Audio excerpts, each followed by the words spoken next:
আল্লাহ আমার রব, এই রবি আমার সব। দামে দামে তন মনে তারি অনুভব। তোমার দুনিয়াতে আমি যেদিকে তাকাই, অথই নিয়ামতে ডুবে আছি সবাই। পাক পাখালির গানে শুনি তসবি কলরব, তসবি কলরব। আল্লাহ আমার রব, এই রবি আমার সব। আসসালামু আলাইকুম। প্রিয় দর্শক, আপনারা কেমন আছেন? সবাই ভালো থাকুন, সেটাই আমাদের একান্ত কামনা। শুরু হলো এনটিভি আয়োজিত এবং লাভ হলো নিবেদিত অনুষ্ঠান আপনার জিজ্ঞাসা। আপনাদের সাথে আছি আমি জয়নুল আবেদিন আজাদ।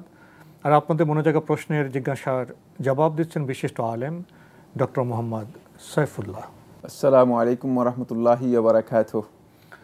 প্রিয় দর্শক, চলুন তাহলে জিজ্ঞাসার জগতে। শুরুতে একটি ইমেল পাঠিয়েছেন সৈয়দুল ইসলাম। লিখেছেন, ওয়াজ নসিহত নিঃসন্দেহে সওয়াবের কাজ, কিন্তু উচ্চ শব্দে গভীর রাত পর্যন্ত ওয়াজ মাহফিল করা কতটা যুক্তিসঙ্গত? এতে কি আশেপাশের অসুস্থ মানুষ, নারী ও শিশুদের অসুবিধে হতে পারে না? ওয়াজের শব্দ শুধুমাত্র প্যান্ডেলের মধ্যে সীমাবদ্ধ রাখলে কি ভালো হয় না? আশা করি মতামত দেবেন। ধন্যবাদ। এই ভাইকে আসলে গুরুত্বপূর্ণ একটি প্রশ্ন করেছেন, খুবই সমসাময়িক, খুবই জীবন ঘনিষ্ঠ একটি প্রশ্ন। প্রথম কথা হচ্ছে, আপনি ঠিকই বলেছেন, ওয়াজ নসিহত উপদেশ এগুলো সওয়াবের কাজ, এই কথা শুদ্ধ নয়, বরং এগুলো মানুষের জন্য কল্যাণকর কাজ, হেদায়েতের কাজ, কোনো সন্দেহ নেই। এর মাধ্যমে যদি কেউ হেদায়েত লাভ করে থাকেন, অবশ্যই তিনি উপকৃত হবেন। আর যদি যিনি করছেন তিনি দাওয়াতের উদ্দেশ্য করে থাকেন, তিনিও অবশ্যই সওয়াব পাবেন। কিন্তু এর উদ্দেশ্যটা, নিয়তটা আসল। এক্ষেত্রে নিয়তের বিষয় খুবই ইম্পর্টেন্ট। আদৌ তিনি এক্ষেত্রে তার ইখলাস আছে কিনা। যদি ইখলাস না থাকে তাহলে তিনি এই কাজ করলে সওয়াব পাবেন না। আর যারা করাচ্ছেন তারাও যদি তাদের ইখলাস না থাকে তাহলে সওয়াব পাবে না। আর যারা শুনছেন তারা যদি এর মাধ্যমে কোনো হেদায়েত লাভ না করে থাকেন, অথবা এর মধ্যে যদি কোনো হেদায়েতের বিষয় আলোচনাই না হয়, তাহলে সবাই পথভ্রষ্ট হবে, বিভ্রান্ত হবে। কারণ এটি বিভ্রান্তিরও পথ। তাই এটা খেয়াল রাখতে হবে যে ভুল কথা বলা হয়, এখানের মূল টেক্সট কি, কন্টেন্ট কি, ভিতরে কি আছে, এটার উপর নির্ভর করবে এর মানে সওয়াব এবং হেদায়েত। কোরআন সুন্নাহ মোতাবেক আলোচনা হলে সওয়াব হওয়ার সম্ভাবনা আছে। যদি হেদায়েতের বিষয় হয়ে থাকে, নসিহতের বিষয় হয়ে থাকে, যেটি ইসলাম অনুমোদন দিয়েছে, তাহলে এর মধ্যে অবশ্যই মানুষের জন্য কল্যাণ নিহিত আছে। এর মধ্যে মানুষের জন্য অবশ্যই সওয়াব এবং কল্যাণ থাকবে, কোনো সন্দেহ নেই। এক নম্বর কথা। দ্বিতীয় নম্বর কথা হচ্ছে, এই ক্ষেত্রে ইসলামের নির্দেশনা হচ্ছে কোনোভাবেই মানে নির্দিষ্ট সীমা লঙ্ঘন করা যাবে না। সেই নির্দিষ্ট সীমা হচ্ছে এই নবী সাল্লাল্লাহু আলাইহি ওয়াসাল্লামের সুন্নাহ লঙ্ঘন করে, নবী সাল্লাল্লাহু আলাইহি ওয়াসাল্লামের দেখানো যে তরিকা আছে, এই তরিকা বাদ দিয়ে যদি আমরা মনে করে থাকি যে হেদায়েত নবী সাল্লাল্লাহু আলাইহি ওয়াসাল্লামের তরিকা ছাড়া অন্য তরিকার মধ্যে রয়েছে, তাহলে এটা হেদায়েত থেকে বিচ্যুত পথ। নবী সাল্লাল্লাহু আলাইহি ওয়াসাল্লাম কি বলেছেন? আয়েশা রাদিয়াল্লাহু আনহা বর্ণনা করেন, নবী সাল্লাল্লাহু আলাইহি ওয়াসাল্লাম থেকে আনাস ইবনে মালিক রাদিয়াল্লাহু আনহু বর্ণনা করেন, তিনি বলেন, কানা ইয়াকরাহু আল কালামা বা'দাল ইশা। নবী সাল্লাল্লাহু আলাইহি ওয়াসাল্লাম ইশার সালাতের পরে যে কোনো ধরনের কথাবার্তা বলা, বসে গাল গল্প করাকে নবী সাল্লাল্লাহু আলাইহি ওয়াসাল্লাম অপছন্দ করতেন। ওয়া কানা ইয়াকরাহু আন-নাওমা ক্বাবলা আল-ইশা। আর ইশার আগে নবী সাল্লাল্লাহু আলাইহি ওয়াসাল্লাম ঘুমিয়ে যাওয়াকে অপছন্দ করতেন। ইশার সালাতের পরে নবী সাল্লাল্লাহু আলাইহি ওয়াসাল্লামের বিধান ছিল যেটা, সেটা হলো নবী সাল্লাল্লাহু আলাইহি ওয়াসাল্লাম ইশার সালাতের পরে ঘুমিয়ে যেতেন।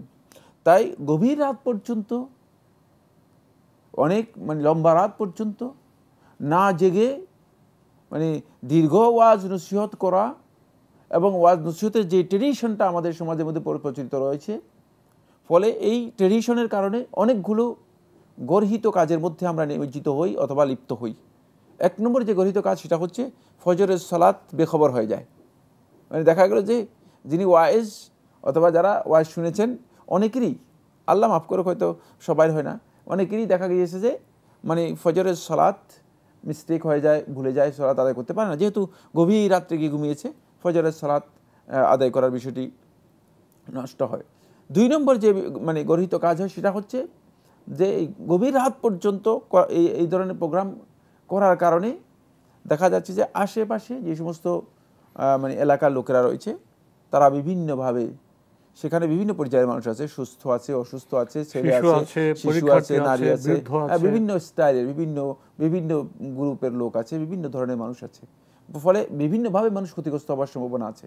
এখন আপনি যদি গভীর রাত পর্যন্ত মানে মাইক লাগিয়ে এই কাজটা করেন, তাহলে আপনি একটা গর্হিত কাজে মানুষের ক্ষতি করার জন্য মানে ক্ষতি করলেন, মানে হতে পারে যে আশেপাশের লোকেরা মানে অনেক বেশি ক্ষতিগ্রস্ত হতে পারে, এই ধরনের কাজে এর মধ্যে আপনি লিপ্ত হলেন।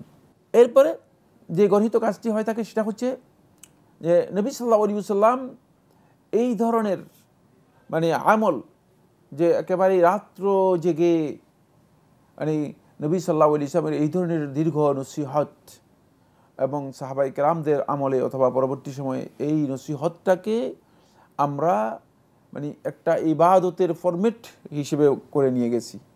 ফলে দেখা যায় যে এই কাজটাকে আমরা মনে করি যে এটাই হচ্ছে ইবাদত, এটাই সওয়াবের কাজ, শুধুমাত্র এখানে শরীক হতে পারলেই সওয়াব। মানে এই ধরনের একটা ইবাদতের ফরম্যাট দেয়া যদি ইবাদত হিসেবে এটাকে বানিয়ে নেওয়া হয় থাকে, তাহলেও এটা কিন্তু একটা গর্হিত কাজ, মানে একটা ট্রেডিশন তৈরি হয়ে যাবে। ফলে এই ধরনের কিছু গর্হিত কাজের মধ্যে লিপ্ত হওয়ার কারণে এই কাজটি যেই প্রক্রিয়া করা হচ্ছে এটি নবী সাল্লাল্লাহু আলাইহি ওয়াসাল্লামের সুন্নাহ প্রক্রিয়া থেকে বহির্ভূত, সুন্নাহ প্রক্রিয়া থেকে বহির্ভূত। 3 নম্বর বিষয় যেটা, সেটা হলো মাইক। এটাকে সাউন্ড সিস্টেম বলা হয় থাকে, আর সাউন্ডকে লাউড করার জন্য, সাউন্ডটাকে বড় করার জন্য মাইকটা ব্যবহার করা হয় থাকে। আর এই সাউন্ডের মূলত অনেকগুলো ক্ষতিকর দিক রয়েছে, যে যার কারণে দেখা যায় যে মানে শব্দ দূষণ অনেক ভয়ঙ্কর একটি অপরাধ, মানে ক্ষতিকর একটি বিষয়। সেক্ষেত্রে মাহফিলের জন্য মানে লোকদেরকে ওয়াজ মানে শোনানোর জন্য হতে পারে যে শুধুমাত্র প্যান্ডেলের মধ্যে অথবা প্যান্ডেলের আশেপাশে মানে লোকদের মধ্যে সেটা রাখা যেতে পারে। যারা শুনতে চায়, শুনতে আসবেন, তাদের মধ্যে সীমাবদ্ধ রাখা, তাদের মধ্যে যারা শুনতে চায় তাদের মধ্যে সীমাবদ্ধ রাখা। কিন্তু দেখা গেল যে কোথাও কোথাও মাহফিল হচ্ছে, মাহফিল কোথায় হচ্ছে কেউ জানে না। হতে পারে যে মাহফিল হচ্ছে কি হচ্ছে না তাও জানা নেই, অনেক দূর 1 কিলোমিটার 2 কিলোমিটার দূর পর্যন্ত মাহফিলের মাইক দিয়ে লোকদেরকে ডিস্টার্ব করা হচ্ছে, এবং একজন লোকও মূলত মাহফিল শুনতেছে না, কিন্তু তাদের ক্ষতি হচ্ছে সাউন্ডের কারণে, শব্দ দূষণের কারণে। শব্দ দূষণের কারণে প্রাকৃতিক ক্ষতি হয়ে থাকে। এই যে জীবজন্তু রয়েছে, প্রাণী জগৎ রয়েছে, প্রাণী জগতের ক্ষতি হয়ে থাকে, মানুষের ক্ষতি হয়ে থাকে। মানুষের মধ্যে অসুস্থ ব্যক্তিগণ সবচেয়ে বেশি ক্ষতিগ্রস্ত হয়ে থাকে, মেন্টাল প্রবলেম যাদের রয়েছে তারা সবচেয়ে বেশি। এখানে আপনি গুরুত্বপূর্ণ একটা বিষয় উল্লেখ করেছেন, আল্লাহর পৃথিবীতে শুধু মানুষ বসবাস করে, জীববৈচিত্র্য, বায়োডাইভার্সিটি আছে, পশু পাখি প্রাণী রয়েছে, তাদের তো ঘুম আছে, তাদের ক্ষতি হচ্ছে। সুতরাং এই কাজ কোনোভাবেই বৈধ নয়, কোনোভাবেই উচিত নয় যে মাহফিলের মানে প্যান্ডেলের বাইরে অনেক দূর পর্যন্ত আপনি মাইক দিবেন, দিয়ে মানুষদের ডিস্টার্ব করবেন, মানুষদের ক্ষতি করবেন। আমাদের এই বক্তব্য থেকে কোনো ভাই এই কনক্লুশনে যাওয়া জায়েজ নেই, উচিত হবে না। সেটা হচ্ছে এই যে আমরা মাহফিলের বিপক্ষে বক্তব্য দিয়েছি বা বলতেছি মাহফিল করবেন না, মাহফিল করুন, লোকদেরকে নসিহত করা, সুন্দরভাবে করুন, সুন্দর সময় নির্বাচন করুন, লোকদেরকে হেদায়েত দেওয়ার জন্য, তারপরে শব্দটাকে একটা শৃঙ্খলার মধ্যে আনুন। এটি একটি ভালো কাজ, কোনো সন্দেহ নেই। কিন্তু সে কাজটা অবশ্যই আমাদেরকে শরিয়ার নির্দেশনা মেনটেইন করে করলে সবচেয়ে ভালো হবে। কারণ নবী সাল্লাল্লাহু আলাইহি ওয়াসাল্লাম সুন্নাহর বাইরে হেদায়েতের অনেক কিছু আছে, এটা যদি কেউ মনে করে থাকেন তিনি আসলে ভুলের মধ্যে আছেন। নবী সাল্লাল্লাহু আলাইহি ওয়াসাল্লাম সুন্নাহর বাইরে হেদায়েতের কিছুই নেই, এটি আমাদেরকে খেয়াল রাখতে হবে। প্রিয় দর্শক, আমরা খুবই গুরুত্বপূর্ণ বিষয়ে অবগত হলাম। আমাদের হাতে আরও একটি ইমেল, এটি পাঠিয়েছেন আসাদুর রহমান, কাতার প্রবাসী। আগের ইমেল অনেক প্রশ্ন আপনি পাঠিয়েছেন একই ইমেলে। আপনি লিখেছেন, নামাজ কবুল হওয়ার শর্ত কি? নামাজ নয়, এটি সমস্ত ইবাদতের জন্য ইম্পর্টেন্ট শর্ত। সকল প্রকার ইবাদত কবুল হওয়ার জন্য শর্ত হচ্ছে 2টি। 1 নম্বর শর্ত হচ্ছে আইয়াকুনা খালিসান লিওয়াজহিল্লাহি সুবহানাহু ওয়া তাআলা, আপনার ইবাদতটি একমাত্র আল্লাহ রাব্বুল আলামিনের জন্য হতে হবে, এর মধ্যে ইখলাস থাকতে হবে। ইখলাস কোনোভাবেই মানে নষ্ট হলে এই ইবাদত আর ইবাদত থাকবে না, সেটা শিরকে পরিণত হয়ে যাবে। তাই ইবাদতের মধ্যে ইখলাস এত গুরুত্বপূর্ণ বিষয় যে ইবাদতকে সত্যিকার ইবাদতে রূপান্তরিত করার জন্য ইখলাসটা ফরজ, রক্ষণ ইবাদতের, এবং শর্ত এবং রক্ষণ দুটেই, এটি গুরুত্বপূর্ণ শর্ত ইখলাস। ফলে আল্লাহ রাব্বুল আলামিন কোরআনে কারীমের মধ্যে নির্দেশ দিয়েছেন, ওয়ামা উমিরু ইল্লা লিয়াবুদুল্লাহ মুখলিসিনা লাহুদ্দিন, যে তাদেরকে আল্লাহ তাআলার ইবাদত করতে নির্দেশ দেওয়া হয়েছে আল্লাহ রাব্বুল আলামিনের জন্য খালেসভাবে, যাতে করে নিরঙ্কুশভাবে আল্লাহ রাব্বুল আলামিনের আনুগত্যকে নিরঙ্কুশ করে আল্লাহ তাআলার ইবাদত করে, এই নির্দেশ তাদেরকে দেওয়া হয়েছে। তাই ইবাদত আপনি করবেন ইখলাসের সাথে, এটা হলো প্রথম পয়েন্ট, এটি গুরুত্বপূর্ণ শর্ত।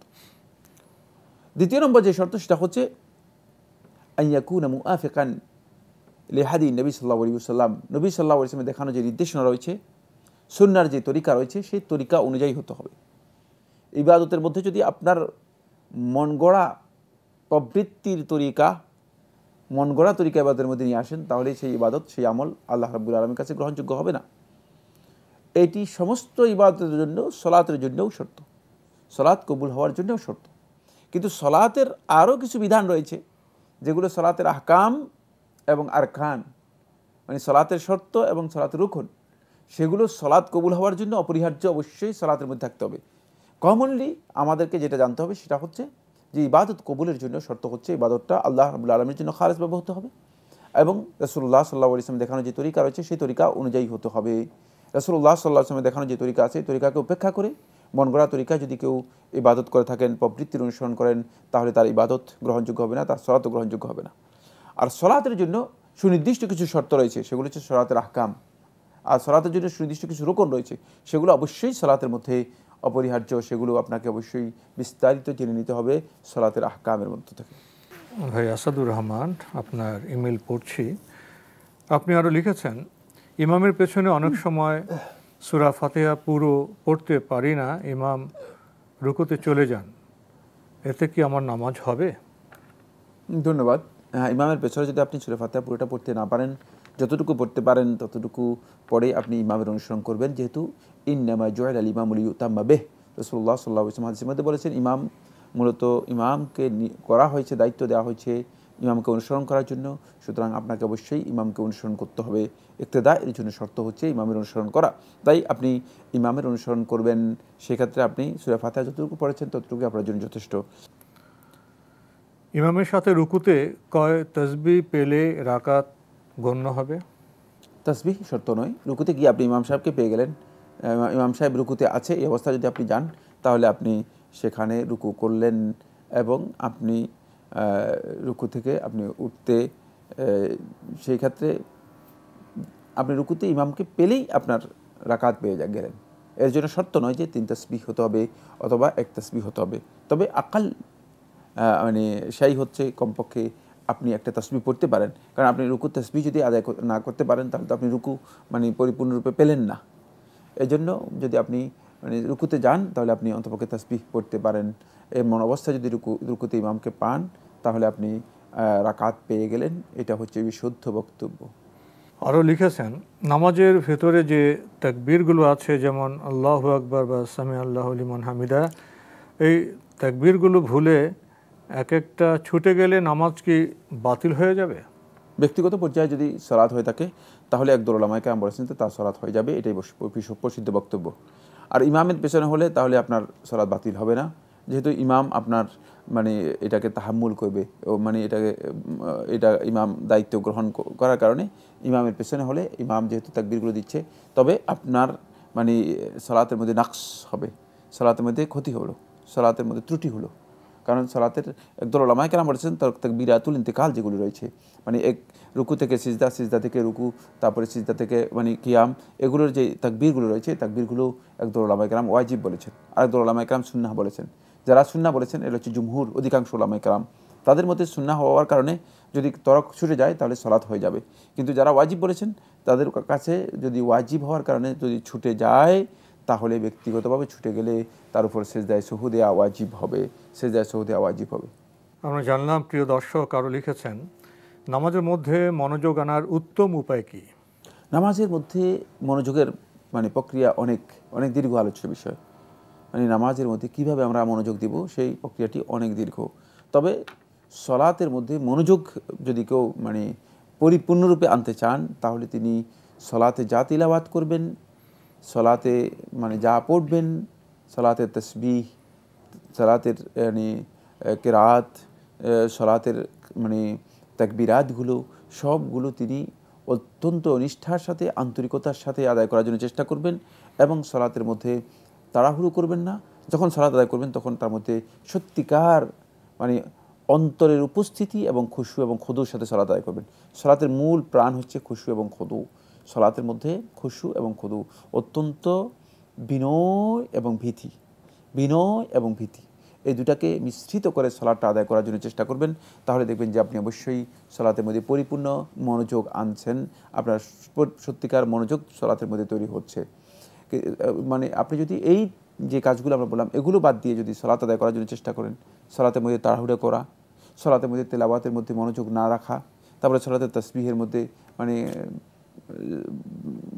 খামখেয়ালি করা, মানে গুরুত্ব না দেওয়া, তারপরে সালাতের কিয়াম রুকু এগুলো তাকবীর যেগুলো আছে এগুলোর মধ্যে মানে নিজেকে মানে যেভাবে সক্রিয় প্রাণবন্ত থাকা দরকার ছিল সেভাবে না থাকা, তারপরে সালাতের মধ্যে বিনয় এবং ভীতি এই দুটা একসাথ না করা, মানে যদি এমন অবস্থা আপনার থাকে তাহলে সালাতের মধ্যে আপনার প্রকৃত মনোযোগ আসবে না।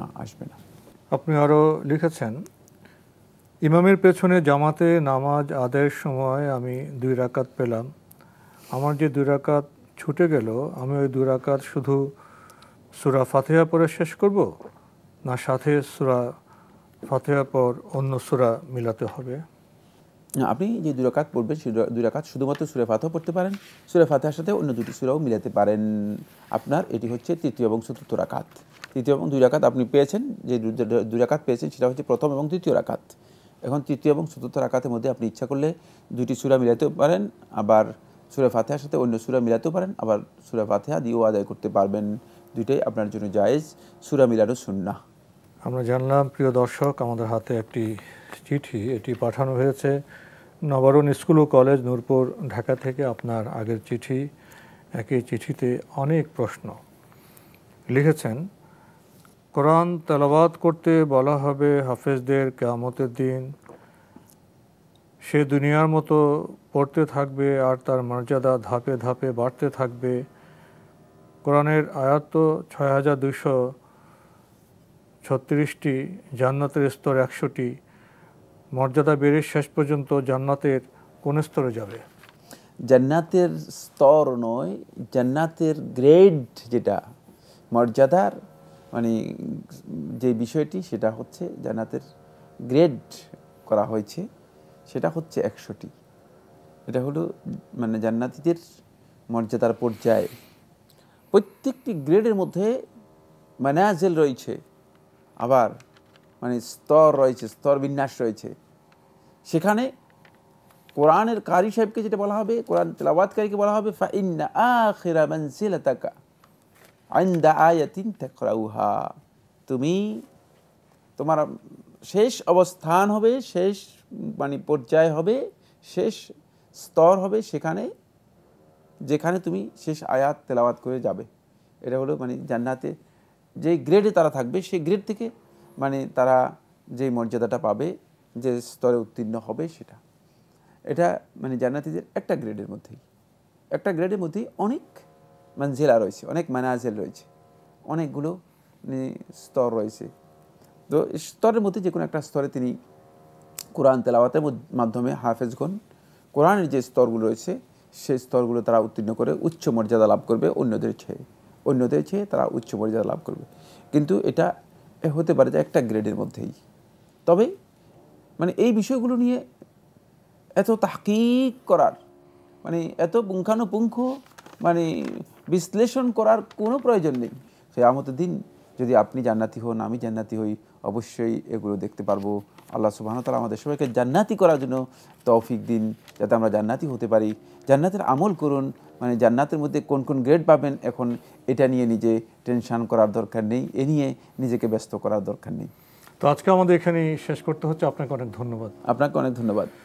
প্রিয় দর্শক, আমরা এতক্ষণ দেখছিলাম এনটিভি আয়োজিত এবং লাভ হলো নিবেদিত অনুষ্ঠান আপনারা জিজ্ঞাসা।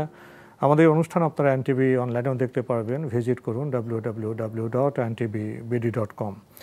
এছাড়া ইউটিউবে এবং আমাদের ভেরিফাইড ফেসবুক পেজে অনুষ্ঠান দেখতে পারবেন। আসলে আমরা কি সহজেই না জান্নাত জাহান্নামের কথা বলে ফেলি, কিন্তু সে কিয়ামতের দৃশ্য যদি আমরা অনুভব করি, উপলব্ধি করি, তাহলে বোধহয় আমাদের চিন্তার স্তরটা আরও গভীর হবে। আমরা চেষ্টা করব কি করে জাহান্নাম থেকে মুক্তি পেতে পারি। জাহান্নাম থেকে বেঁচে যাওয়াটাই তো বড় বিষয়। জান্নাতের একেবারে সর্বশেষ স্তর দিলেও তো সেটা অনেক বড় ব্যাপার।